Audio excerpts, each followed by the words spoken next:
Hello and welcome back to the Dugout podcast. This is episode number 93. Happy Easter to you all. We are recording this on Sunday evening, so we hope you've had a good Easter weekend. We hope you enjoy your bank holiday weekend, some time off work, and we hope you enjoyed the football. It has been an extremely exciting weekend of SPFL action. Loads to talk about, loads of goals, more twists in the title race, twists in the relegation race. It's just Scottish football once again showing it's probably, if not one of, if not the most exciting league in the world this season. As always, I'm joined by my co-host Ethan Barlow to go over all of the weekend's action. Ethan, how are you doing, mate? You had a good weekend? Yeah, I watched some really good football today in the two Scottish Premiership matches on top of what looked like from the highlights and what I've heard in the results from Saturday's games, really entertaining as well. So, yeah, we're in an excellent point, and we seem to always have been with the Scottish Premiership this season, and hopefully it continues. Obviously, we've got one more game. We know who the top six and the bottom six are. The post-split fixtures are set to be are expected to be announced, sorry, in a couple of days' time, and then we can really plan out who's playing who, when, and all that kind of stuff, especially in relation to the title race. And obviously, I think more looking at the 11th place battle rather than the relegation battle. But we'll get on to all of that. Yeah. How's your weekend been, Alex? Yeah, I'm good, mate. I'm good. That final day is going to be so exciting. Um, I was thinking actually, depending on what the fixtures are and maybe depending if one of us are going to a game or not. Obviously, if it's Celtic have their last game at home, you will be going to that because you're a season ticket holder. But if there's an opportunity, maybe we could do something on the last day as well. You never know. I'm not promising anything, but maybe there will be something on the last day. But yeah, this I've enjoyed the weekend thoroughly. I've had early morning shifts at work, so I've been able to sort of watch football and just chill out. I saw the Livingston Hearts game in full today, and then I was off to the Challenge Cup final for Wraith Rovers and Inverness Cali Thistle, which was fantastic game. Congratulations to Wraith Rovers, 4-1 winners on the day. Cameron Innes, former Kilmarnock striker, and Dylan Easton with the goals for Wraith today. So yeah, I have really enjoyed my weekend. It's been so chill. Obviously, me and you had a big uni submission on Friday as well, so that's a weight off the shoulders. So yeah, I have just enjoyed just watching the football, and yeah, it's been great.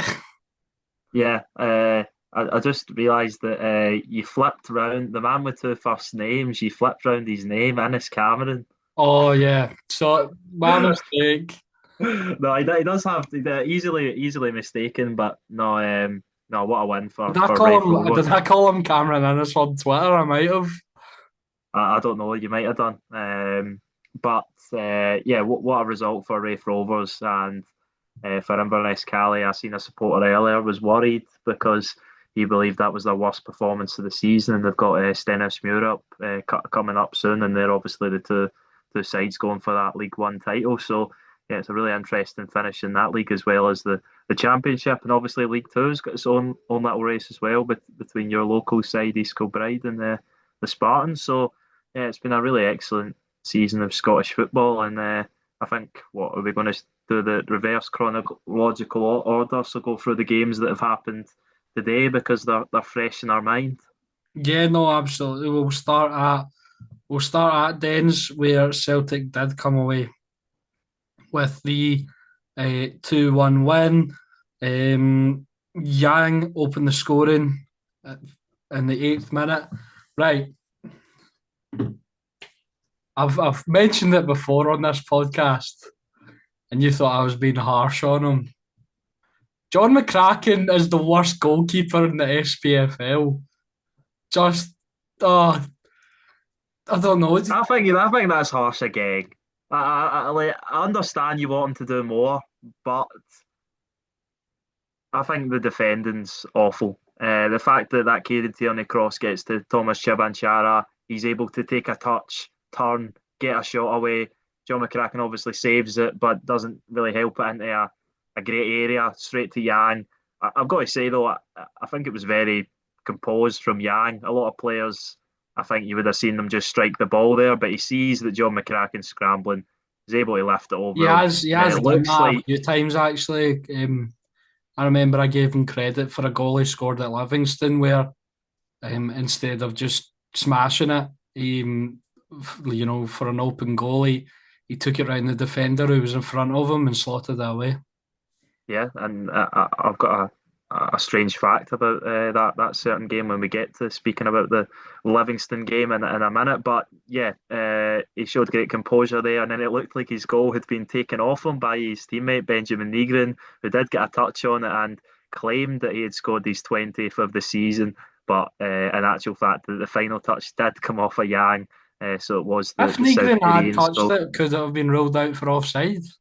no, he was onside. Was he? But that was sort of what I was thinking at the time. I thought he had jumped in the way and was at risk of being off in an offside position, but I think he was Nari maybe type even stuff. behind the ball. Yeah, yeah.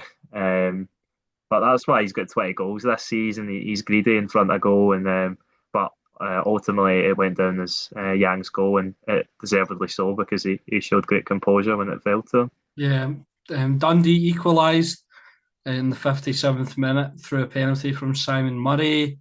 I actually have not seen this, so I'll jump on it to Twitter and see if I can see the incident, and I'll let Ethan talk for a bit.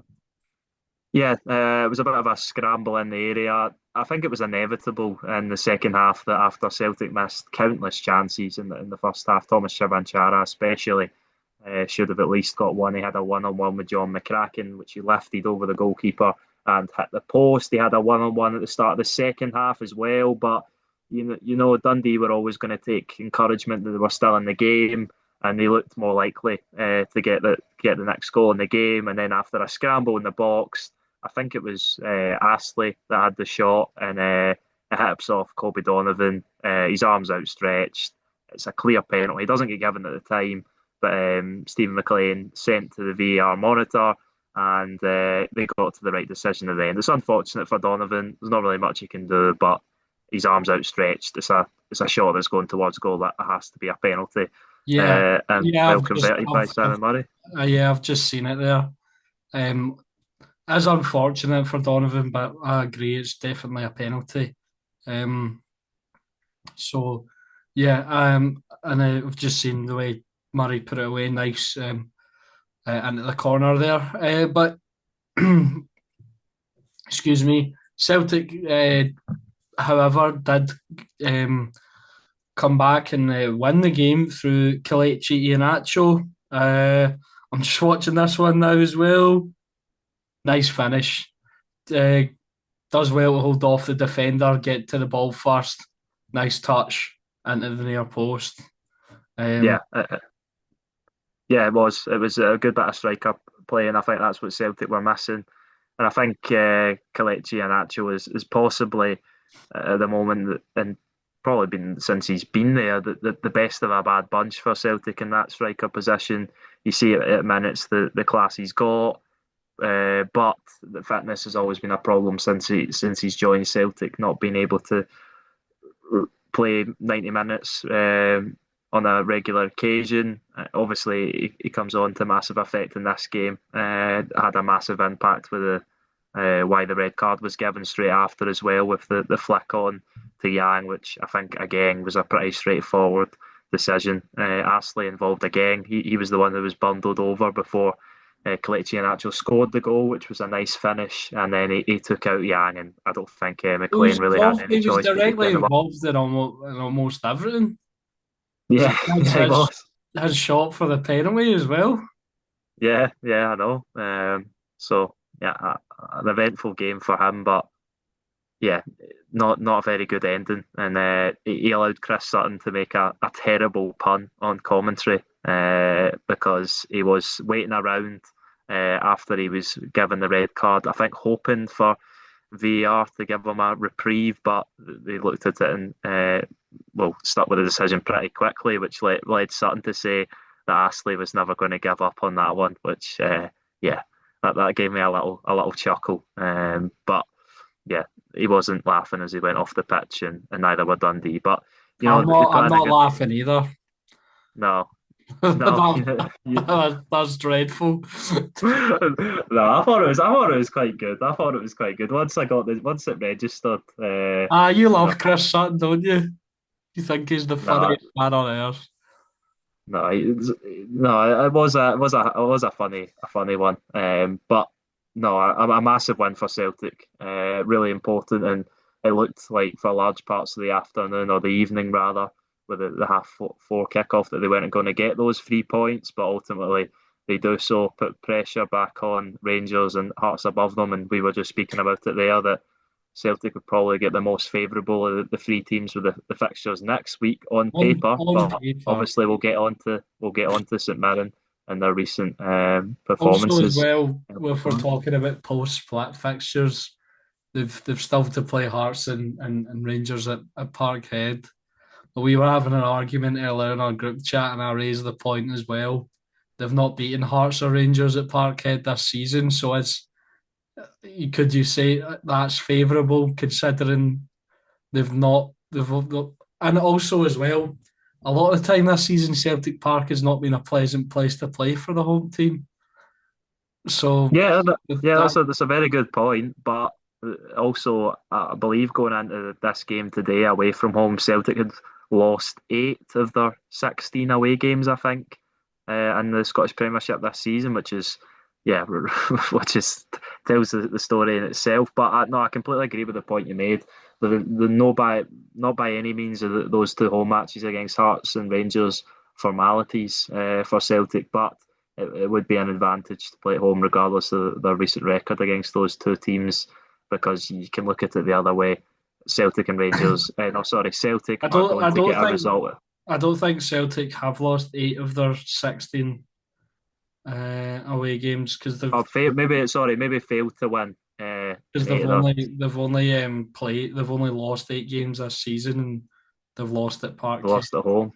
So Yeah, well, I don't know what the I think stat they've was. Let me lost at see. Parkhead what like 4 times off the top of my head Oh anyway. yeah, sorry, it was failed to win 8 of their 16 away games was the start. They've drawn three and lost five of now their 17 away games, and at home they have lost three and drawn one. They obviously lost against Hibs recently, lost against Rangers and Hearts under Wilfred Nancy.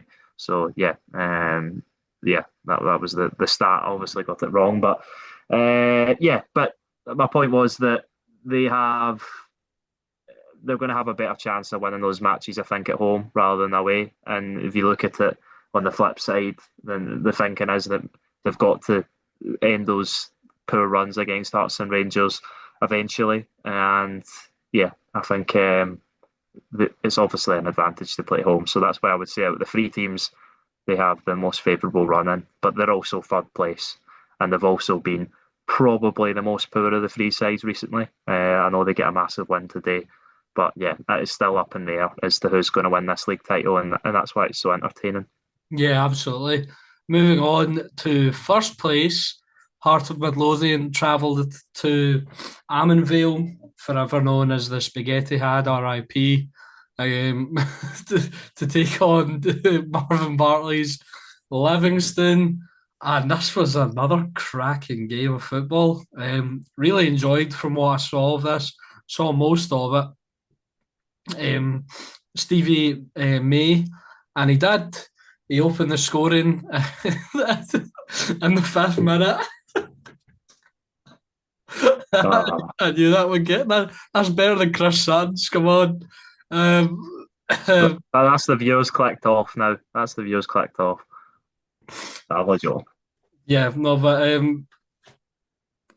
Stevie May, and he did. he, he, he opened the scoring in the 5th minute. A really nice finish, low and hard into the corner. Looked like it might be going wide, but that's how you know it was a good shot. It just nestled right in that bottom corner in the side netting, across the 18-yard box. Lawrence Shanklin then equalised in the 24th minute. This was the only goal I didn't see of the game, so I'm going to throw it over to Ethan to give a wee descriptor.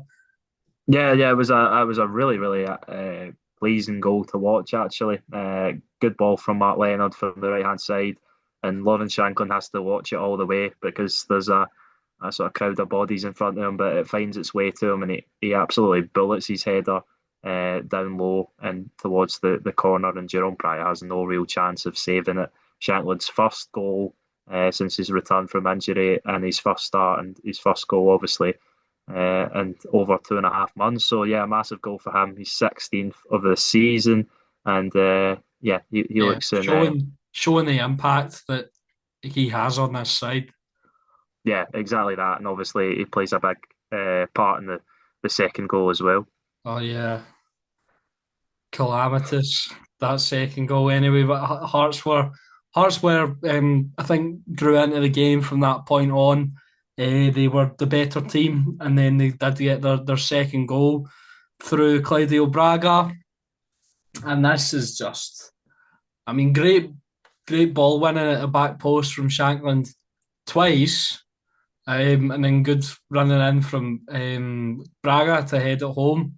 But my word, what were the Livy defenders doing, Ethan? They're all standing there watching. It's it's just calamity. Someone needs to take charge. Someone needs to, just get something on it. It's like in that scenario when you're defending in the box, you don't need the perfect header away. You just need to get something on it to stop the Hearts players from getting in and getting that opportunity to score. It was great header back from Shankland, really powerful jump from Claudio Braga to sort of overtake his defender and nod it home. But someone in the Livingston box had to take charge.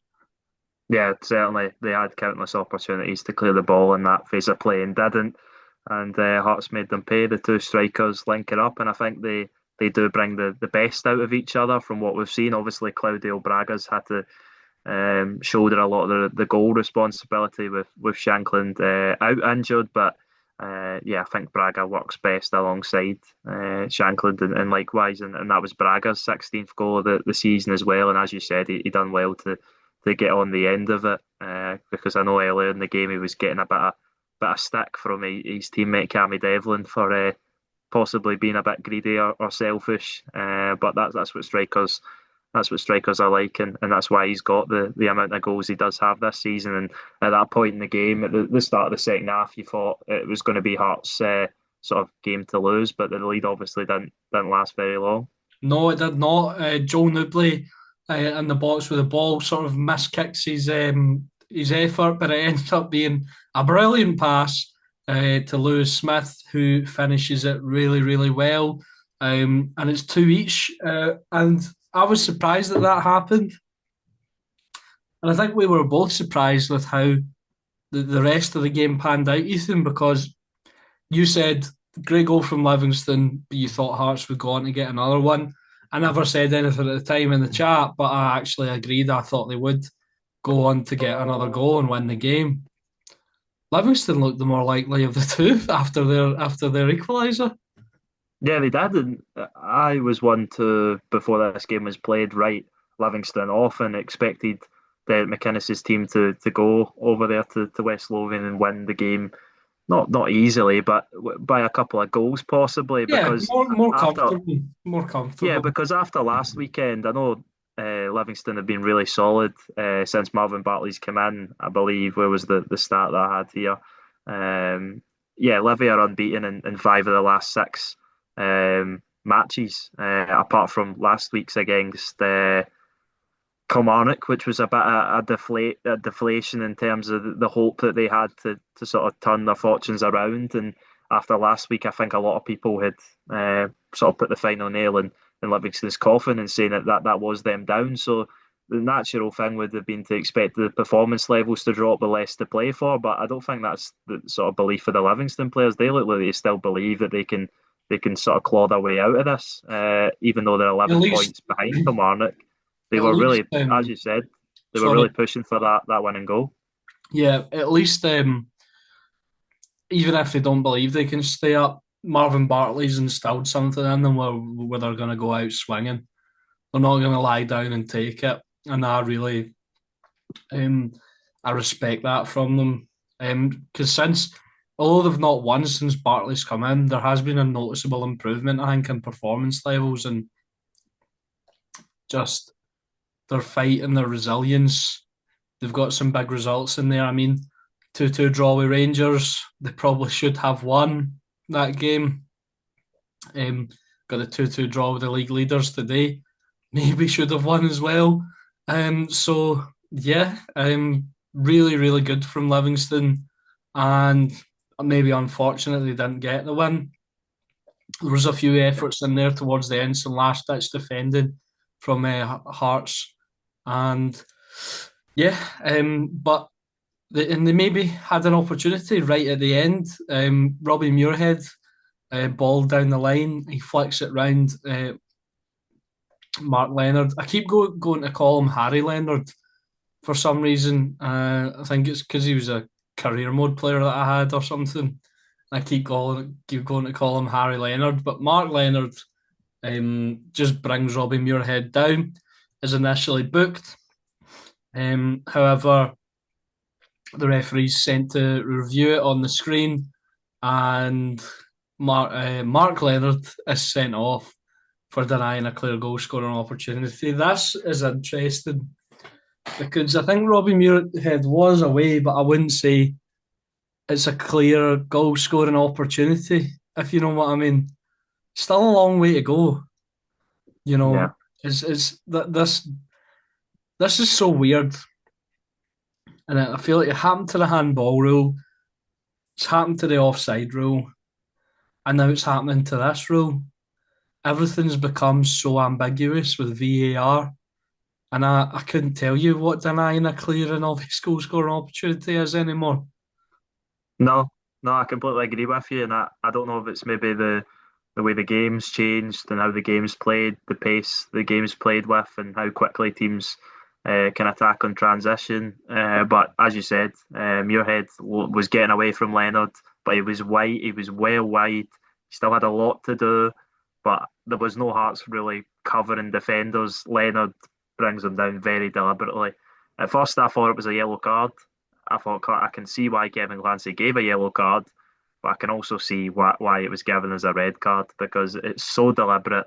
There's no intention to play the ball whatsoever, and Muirhead's got the run on him. He is probably going to go through and get a shot on goal. So yeah, it's a really difficult one. But with some of the decisions they've given early in the season, then you can see why they've given a red card for this. But no, I was just going to say on Livingston, I completely agree with you. I think there's been a visible improvement in the performances despite them not getting that second win of the season. And I think real encouragement to take into the championship if that's where they're going to be. But I wouldn't say that in front of Marvin Bartley because I'm sure he's still saying to those players that with 6 games left, then everything they've got every opportunity of clawing their way out of that position. But it's a long way back for them. And my start was going to be that we're speaking about obviously the recent results. The last manager of the three title contenders to win at Livingston Stadium was actually Wilfred Nancy. So there you go. That's a stat that he can be proud of. That out of the many that I'm sure he's not. Yeah, Big Wilf will love memories up here. We're going to miss him. I wish he was still in the Celtic job. Celtic would probably be sixth by now. It would be fantastic. But anyway, um, moving on to the title favourites, in my humble opinion. Rangers hosted Dundee United at Ibrox. Ethan, I can see Ethan getting ready for a debate. Do you want to address what I've just said, Ethan, before I talk about the game? No, no, I think the only really problem with what you said was humble opinion. Opinion, yes, but humble opinion with your prediction about Rangers' sort of run between now and the end of the season. I think is bold, but yeah, everyone's open to their opinion. That's what football's about. That's why we do this podcast. So yeah, but no, a good performance and result from Rangers yesterday. Absolutely. It was pretty much plain sailing in the first half. There were some issues caused by Ferruzia down the right hand side. Um, him and Lucas Stevenson um, were causing some issues, but other than that, there wasn't really anything to worry about. Rangers got the lead in the 30th minute through Ryan the Derry. Really beautiful feat from Tello Asgard, gets the shot off with the left foot. Sort of awkward one for Maynard Brewer. And Ryan the Derry's the one following in. Dundee United players standing around like statues, a real strikers. Got to, sorry, he's got to do better there, surely, Maynard Brewer, though. You not think? Maybe. I think you're being harsh on one side of the goalkeepers from Tannadice Street. So no, I think he should do better there. I do. I've got a vendetta against John McCracken, so Yeah. I know you do. But no, I thought he should have done better there. But as you said, I thought the defending was poor in general. As you said, good feet from Taylor Asgard, but yeah, it's a bit too easy for me for Dundee United from defending that shot until following in the rebound, which Ryan Adiri, you're credit not to him, was happy. the only You're one not doing happy so. with the defender on this one. What about the next one?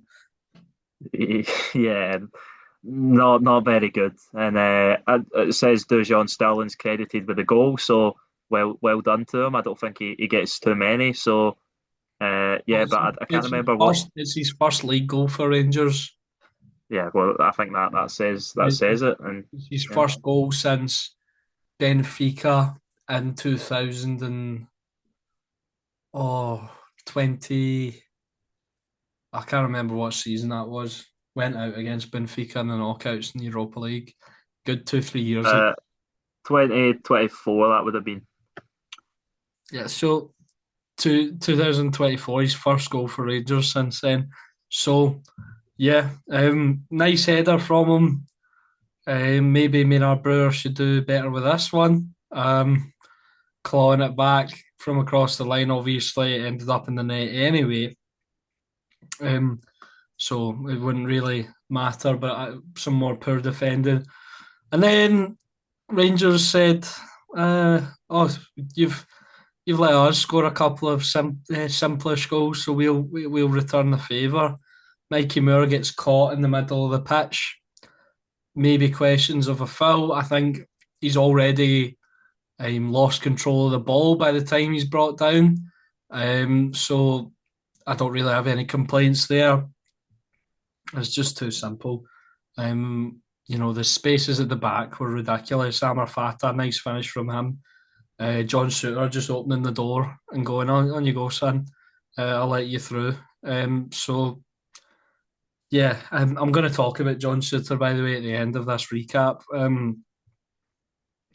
Tello Asgard in the second half gave Rangers a 3-1 lead.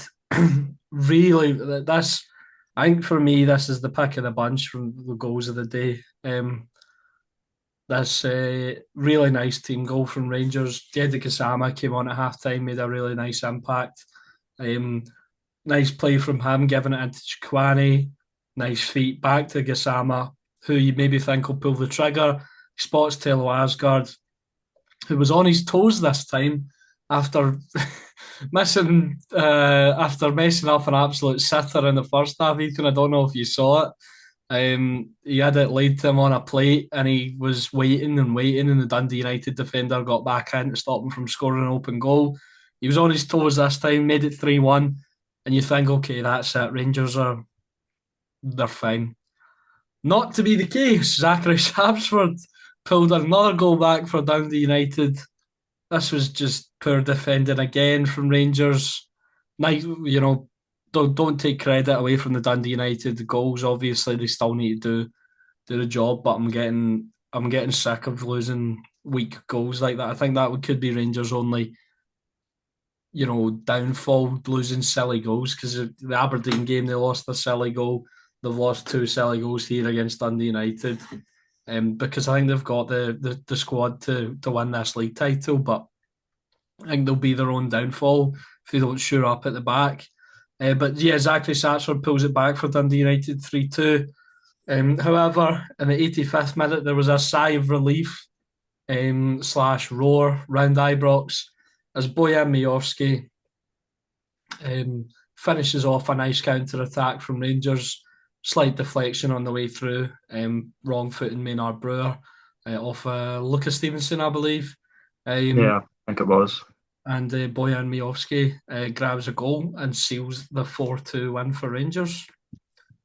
Yeah, yeah, as you said, despite Dundee United getting the two goals on the counter attacks, it looked like Rangers dominated much of the afternoon, and I'd put pressure on Hearts and Celtic, obviously, who were to play the next day, and obviously they take the advantage of Hearts dropping points to go within one of the Jambos, still two ahead of Celtic. So yeah, a good weekend all round for Rangers. They're starting to find the back of the net on a regular basis as well. They've scored four or more goals in five of the last 10 matches, which is a really good run. The problem is that they've failed to win four of the other five matches in that run. For Dundee United, the slight opportunity at top six is obviously faded now, even with regardless of this result, Falkirk won, so it wouldn't have mattered anyway. But they remain 10 points clear of 11th place, and I think they should be okay. Amar Fata individually looked pretty good again from the two highlights that I see. Obviously, the goalie does well. I think John Souttar should defend better. He looks sluggish, and then a really nice ball from Fata for the second United goal when he slips Lucas Stevenson through before he squares it for Zachary Sapswood. Right, so now I want to take a wee moment. We've rounded off speaking about this game. Good win for Rangers. Very pleased. I want to talk about John Souttar. Don't know what's happened to him. He was rubbish before, and then Nasser Giga came into the team, and him and Fernandez were excellent. John Souttar's come back in. I think Fernandez might have had a knock or something. But if Manny Fernandez is fit enough, obviously he is like the probably Rangers' best defender now, so he should be the first name on the team sheet. But if him and Giga are fit for the run in, they need to be the pairing for the last few games of the season. I don't know what has happened to John Souttar. He's been dreadful. He looks totally off it. In the game against Celtic, he was rubbish in that game. He's been letting defenders get the run on him. He basically, like I said, he basically opened the door for Amar Fata and went, on you go, you can just waltz by me. He looks like he's lost a yard of pace. He was never the quickest, but he looks like he's somehow slower than he was before. He's not good in the air anymore. He looks less assured. It's baffling how bad he's become. I honestly don't know what's happened to him. Yeah, it's been a strange sort of regression from John Souttar this season, and he was one that most of the time I think you could count on as a reliable player for Rangers. He obviously had that injury, and then he's came back, and he's just not been the same player. I don't know what it is. It is strange because he seemed when he came back that he'd sort of lost a lot of weight. I don't know if that's maybe something behind behind it. If he's sort of lacking the physical presence he once had, or something like that. But you said it that you think he's lost a yard of pace. That wouldn't make sense for that. So it's really strange how John Souttar's been playing recently, and I think he's someone that previously I would have said to you that I'd be happy for him to start in that Scotland team, but at the minute, not at all. And I No. think he's probably, in I most don't think people's eyes, his place even in the squad's up for debate. yeah, that's what I'm saying. I don't think he should have been even included in the last squad. Um, Yeah, so it's really concerning. Who would have thought we'd get to the end of the season and it's a title race and you want your back two pairing to be Manny Fernandez and Nasser Giga.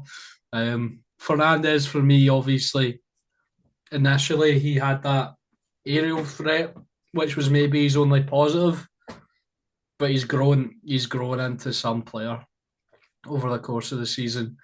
I think he's without a doubt Rangers' best defender. He's up there with the centre backs in the league. I think as well. I think the ones that you would maybe say over him like Halkett, Finlay. What's his face? Jamie McCart, I think, has been an unsung hero of Hearts' campaign as well. So, you know, Scales has been decent at times. When obviously under Nancy, when he get moved out to fullback, he was rubbish. But now he's back playing his natural position. He seems to be all right again. Trusty has had some fantastic performances this season. Also, Bang Manny Fernandez is right up there with the rest of them. And Nasser Giga, um, from bomb scare to one of the most assured looking guys on the pitch. So I think they two have to be the pairing if Rangers want a chance of winning this league title, because I think John Souttar will cost them points.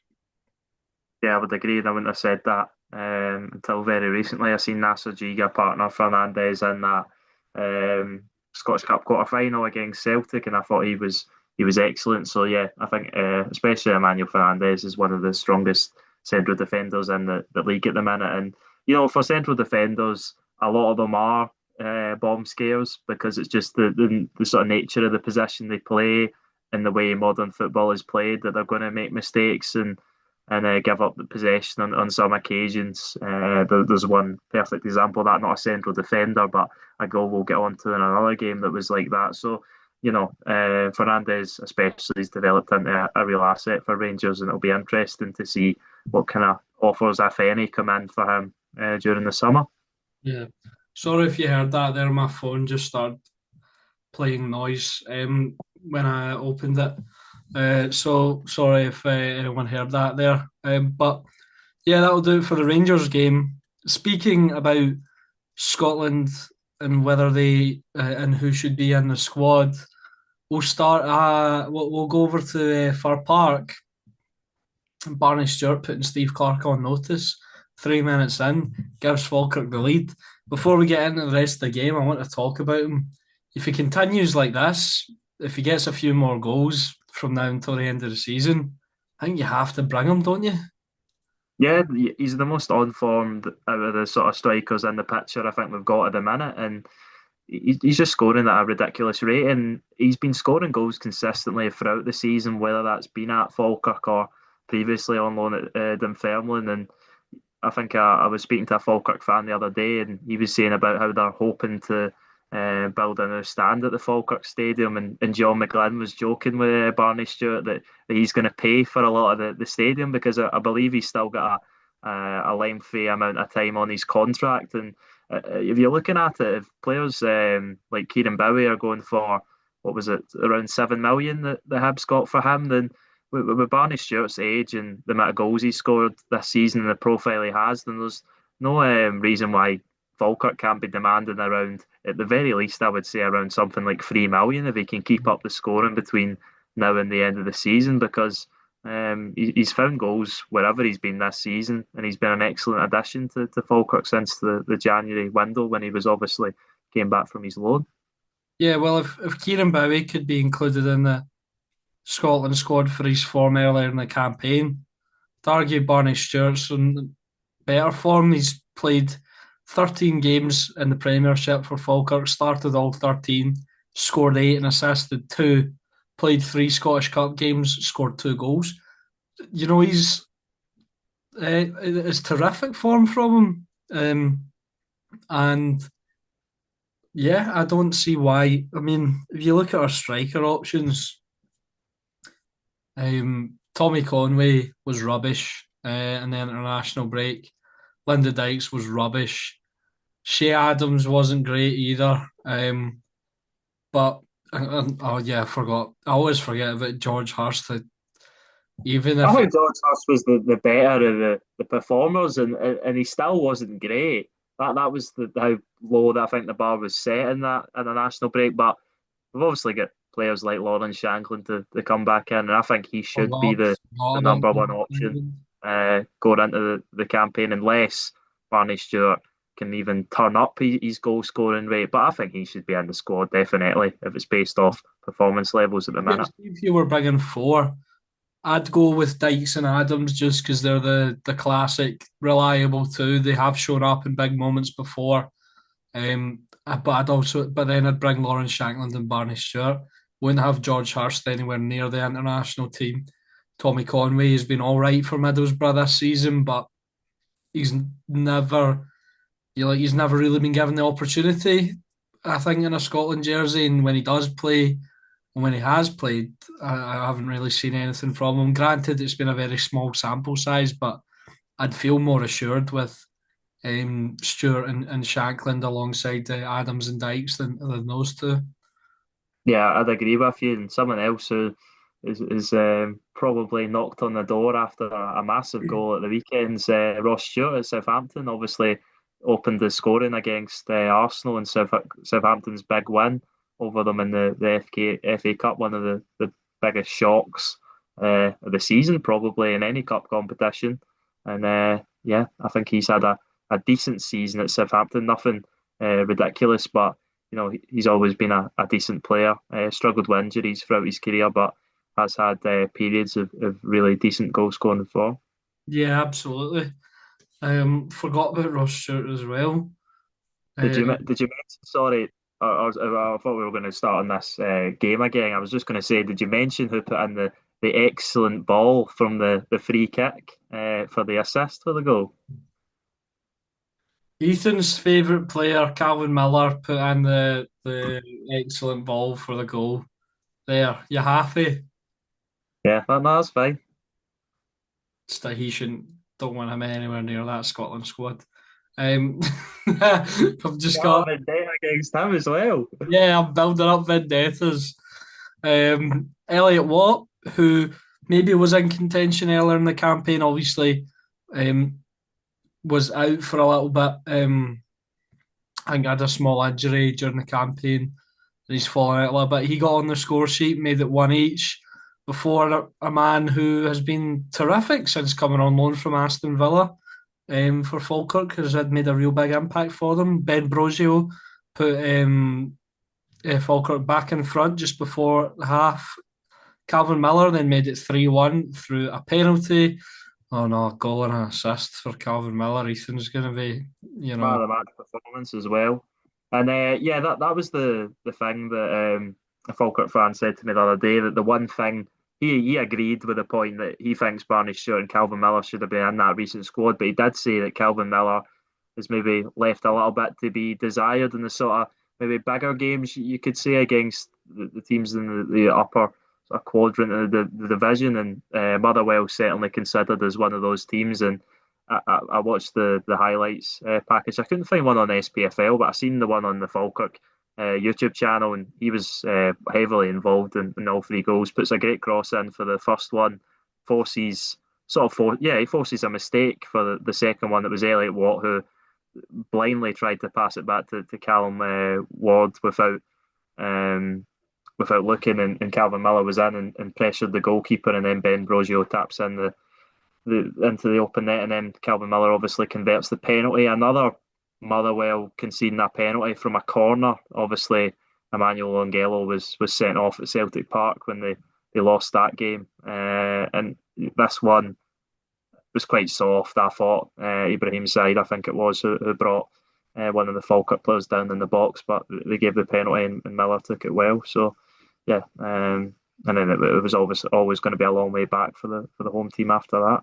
yeah, they did get one back in the 94th minute through to Wanda Masmanisi, but it was too little too late, and Motherwell lose at Fir Park for the second time in 5 months, I believe it was, and the last time was to Falkirk. So, um, Yeah.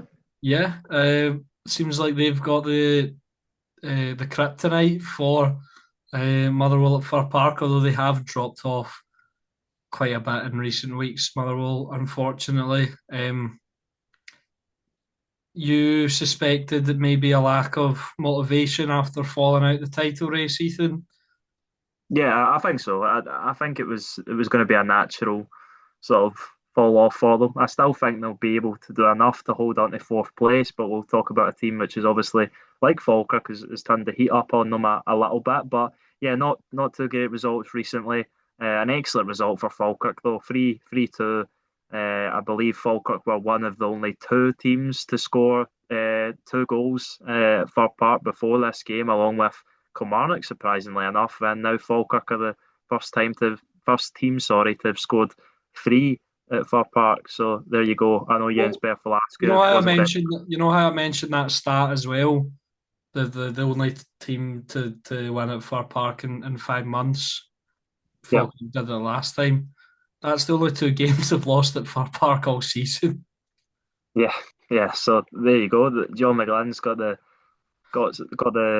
recipe to take down Jens Berthel team, and maybe he should be in contention for the next Celtic sort of job because he's done an excellent job at John McGlynn. yeah, no, I think, yeah, I think like your expression there, I think a lot of people would turn their nose up at him, and I don't think he will be the next Celtic manager. I think it probably more likely to be Jens Berthel. But John McGlynn does play an excellent brand of football, and he's had a very successful season again at Falkirk. Obviously, securing top six. They've got a semi-final to look forward to now, and they'll be looking maybe to chase down a team like Motherwell or Hibs. I know Jens Berthel was complaining about a penalty claim that he wanted a foul on Tawanda Oh, Mas. I saw his post-match interview the other day. He was never talking about anything Motherwell did wrong in the game. He was just whining and moaning, and I like you know most of what Jens has said this season I've enjoyed, but just watching that post-match interview the other day, I was like, "Oh, get over it, man! Stop whining. You conceded 3 goals. You clown." Oh, that's you getting ready for him to be the next Celtic manager, getting the digs in early. No, I'm a professional. I would never. No, Um, but I do agree with your point. I think he was clutching at straws. I think Motherwell, no, sorry, Falkirk were the better team and thoroughly deserved their win in the end. Motherwell shot themselves in the foot with a couple of the goals, certainly as well. But no, Falkirk, again, really promising, really exciting end to the season for them as well, with still a lot to play for. Probably less to be said for the Steelmen. yeah. Now we'll go over to Easter Road where Kelly got humped. 3-0 win for Hibernian. I'm sorry, Laurie, if you're watching this. Owen Eldon opened the scoring in the first minute, um, assisted by Felix Paslak, who then got his own goal in the 12th minute. And then Ante Suto topped it off in the 93rd minute for a 3-0 win. Hibs dominated throughout the game. Kelly did have some opportunities. However, I think the deserving winners here, and perhaps making you were speaking about Falkirk there, maybe trying to catch Hibs and Motherwell. I think we're now living in a world where Hibs could actually finish above the Steelmen in the SPFL table. Which, if you'd asked me a few weeks ago, I would have said no way. Yeah, and it shows how solid Hibs have been, and I think a lot of people, including myself, think Hibs have the potential to be much more than what they are now. But they've still had a very solid season. Motherwell have earned so much praise and rightfully so. But the fact that Hibs are so close to them shows how much of a solid job David Gray's done across the campaign, and especially in the head-to-head games against Motherwell have all been really closely contested matches. For Kilmarnock, disappointing result for them, but I don't think this will be one of the games that Neil McCann would have targeted to get points to try and claw them out of the 11th place. But a really good performance from Hibs. They dominated from, well, quite literally from the 13th second, I think it was, that Owen Eldon got the goal, nearly taking Chris Boyd's record for the quickest Premiership goal, which he set at 10 seconds, I believe. As you said, assisted by Pashlak, who went on to get the second goal, assisted by his fellow wing back, Jordan Obita. And then they obviously get the goal right at the end. Well worked from the two substitutes, Martin Boyle and Ante Shuto. And it's an easy finish for him. I think Finlay Curtis did get a goal, but it was ruled out for offside. It was actually the goalkeeper who was playing Brad Lyons offside, which was a bit of a strange one.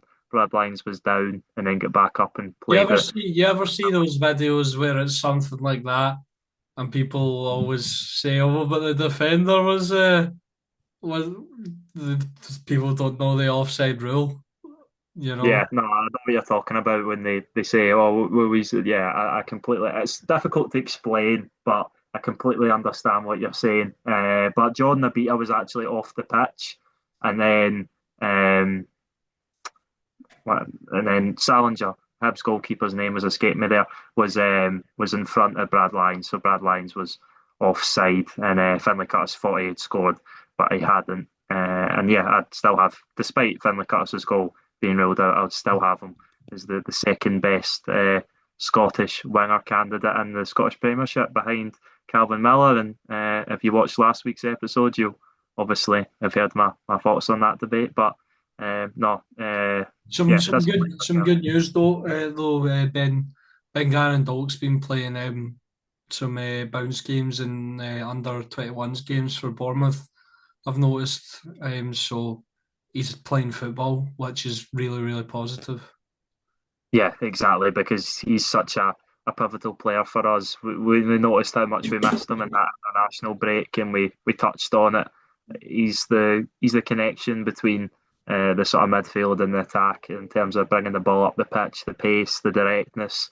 That's why I think we need another winger like a Finlay Curtis or a Calvin Miller, or maybe even both of them if you're wanting to be extra spicy. But obviously, I think Steve Clark's 35 man or 55 man, whatever amount it is that's going to be in this squad announcement is going to be really interesting. But ultimately, I think I bet you were going to see some guys we forgot existed in this massive initial squad. yeah, it'll be like I don't even think he's still playing anymore. But like someone like Robert Snodgrass or something, if he Mhm. has the 55 man squad, you Yeah, pull players out of retirement. James Um, McFadden, yeah, um, get yeah, Faddy back in. yeah, No, but yeah, it'll be interesting to see. But as for the repercussion, repercussions for Kilmarnock, they are 3 points behind St Mirren now, with a far worse goal difference. Still 11 ahead of Livy, as we discussed earlier. We think Livy are dead and buried, but as these past um, the sorry, I'm forgetting what I'm trying to say. I was speaking to Laurie and I said the split is going to be so massive for Kilmarnock. I think they need at least two wins and a draw if they want to get out of the 11th, including this game before the split as well. But if they want to get out the 11th spot in their last six games, I think they need to pick up a minimum of 7 points, which is a big ask yeah. for the It is. Skelly side. It is a big ask, but I think they can do it. I think they're well capable. I think they've shown enough under Neil McCann that Kamara are a good enough side to stay in this division, and I think they will be okay. I think we'll get on to maybe speaking about in the next game my favourites for 11th place at the minute. But as you said, Kilmarnock have got an excellent opportunity to drag another team into the rut when they face Dundee next week. Dundee only 5 points clear of Kilmarnock. Kilmarnock could cut that down to two at Rugby Park on Saturday. So yeah, a real opportunity for both teams to ease pressure going into that split, because if Dundee were to win, then you would probably say that they're okay. They're 8 points clear, along with the Dundee counterparts, who are 10 points clear of 11th. So, Yeah. yeah, I think the two Dundee clubs are looking the best possibly at the minute. But then again, we'll speak about a team who've put a couple of wins together, maybe unexpectedly. Yeah. My favourite result of the weekend. Stephen Robinson. St Mirren 2, Aberdeen nil. Stephen Robinson comes back to the Smizer and gets outplayed, outmatched, outfootballed. Just sensational stuff. I've got nothing against Stephen Robinson personally. Although I did say he was a fraud many months ago, and I think he's being exposed now, so I'm correct.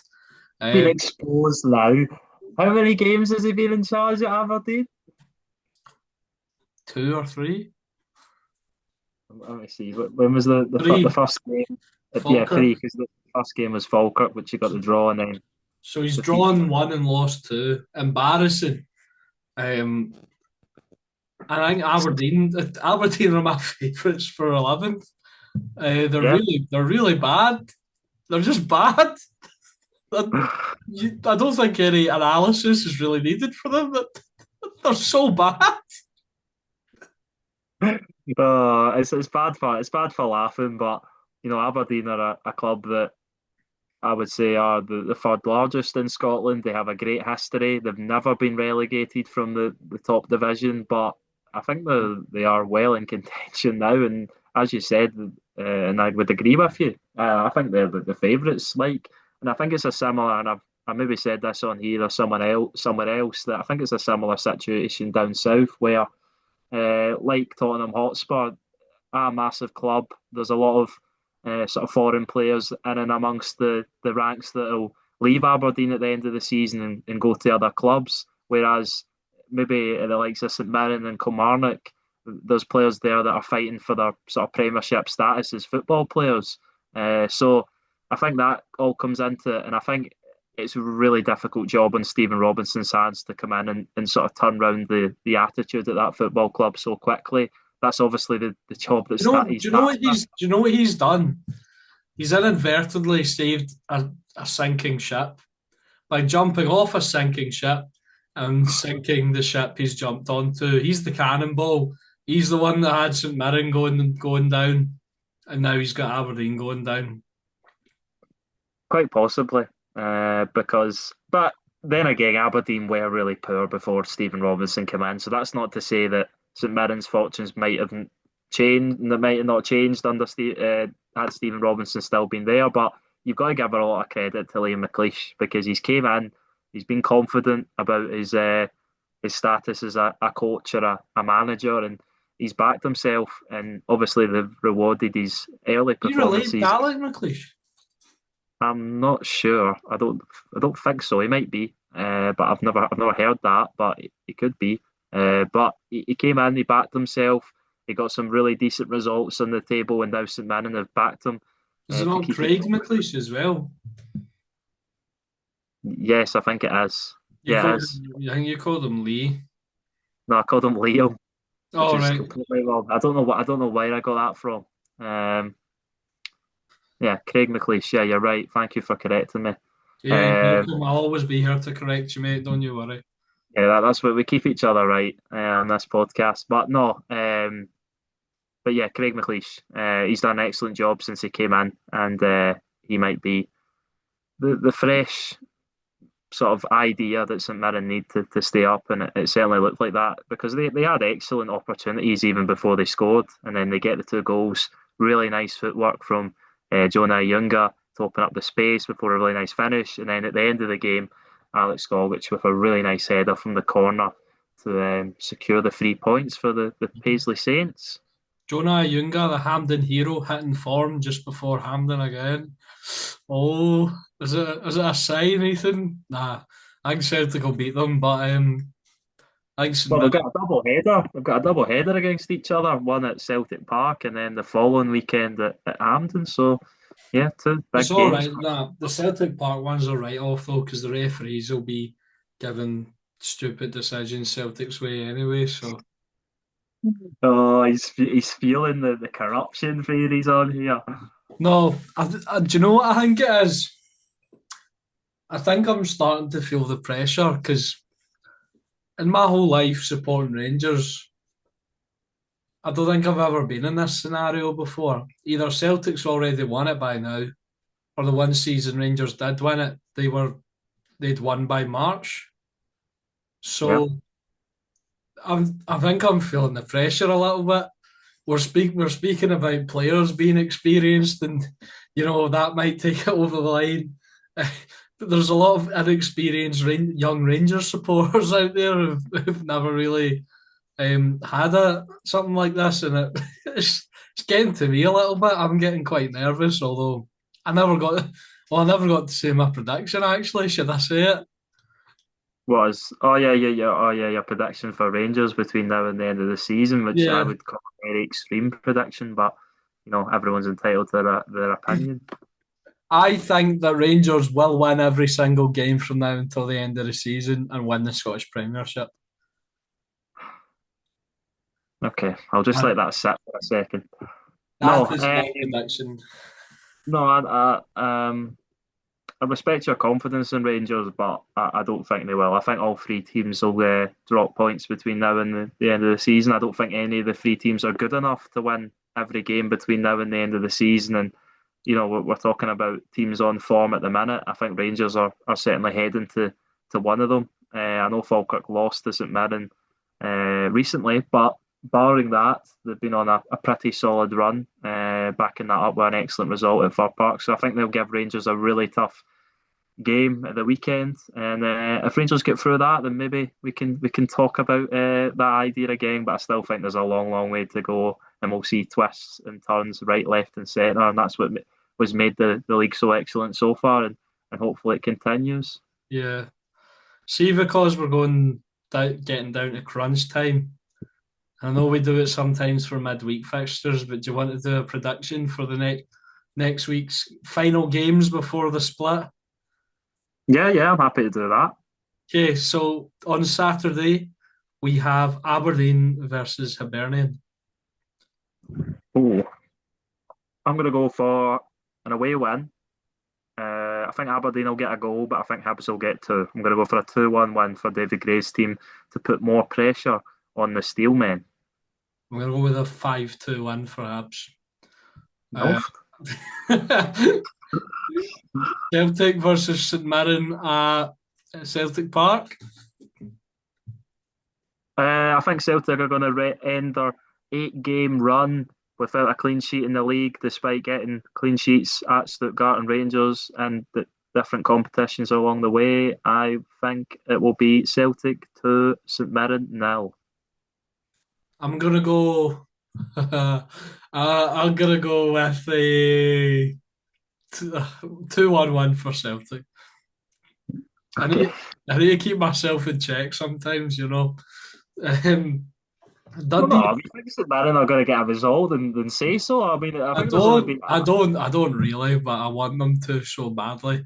just Um, just remember, there's only been one. I think one. I don't know if it's one game week or one weekend this season where all three teams have won. So it's highly likely one of them's going to make a mess of it each week. So just need to identify which one it's going to be. I'm about to right after this. Dundee United versus Livingston. Uh, I want to give Livingston their first win of the not first win, well, first win of this calendar year, second win of the season. I do want to, but I think Dundee United will have enough to get a draw. I'm going for another draw for Livingston. Dundee United to Livingston to. Yeah, I was gonna say that. I'm gonna go for Livy's favourite scoreline, two each. Um, okay, Hearts versus Motherwell. Oh yeah, okay. It's been a very interesting fixture this season, and Motherwell have been struggling recently. Hearts have been on and off. I think Hearts will just about have enough, and I think they'll go back to their ways of just scoring one goal in a game. I believe today was the third time in the last 9 games they've scored multiple goals. So I'm going to go with a 1-0 win for the Jambos. I'm gonna go with one each. Fair enough. I just think Motherwell. I don't think they have enough to win right now. I don't think they're in the right place for that. But I think they're meeting Hearts at a good time, where perhaps they're feeling the pressure a little bit. And I think Motherwell's attacking quality will shine through. I think Tolanda Masvinisi will probably get the goal, and it'll be a one each draw. Fair enough. Kilmarnock versus Dundee. This is a big one as well. Oh, you know what? After laughing at him, the Hibs game, I'm going to back Kelly to get a win. Um, I'm gonna go 3-1 to Kilmarnock. You know what? I'm going to back Kelly to get a win as well. I'm going to go with 2-1 to the Rugby Park side. Okay, dokie. And finally on Sunday, Falkirk versus Rangers, 12 o'clock kickoff. What are we saying, Ethan? Yeah, I'm going to go. This is going to be my boldest prediction of the weekend. I'm going to go with Falkirk 2, Rangers 1. No way! No, I'm not having that. Shut up. Why are you not having that? Because there's no way you actually believe that'll happen. Predictions are supposed to be what you I think will do. happen. That's I crazy. don't believe that'll We're happen. I the didn't say it. we're I the don't believe best it'll happen. side in the league. Yeah, but who's been the best side in the league for the duration of the season almost and has still dropped points and lost games countless amounts of times? Hearts.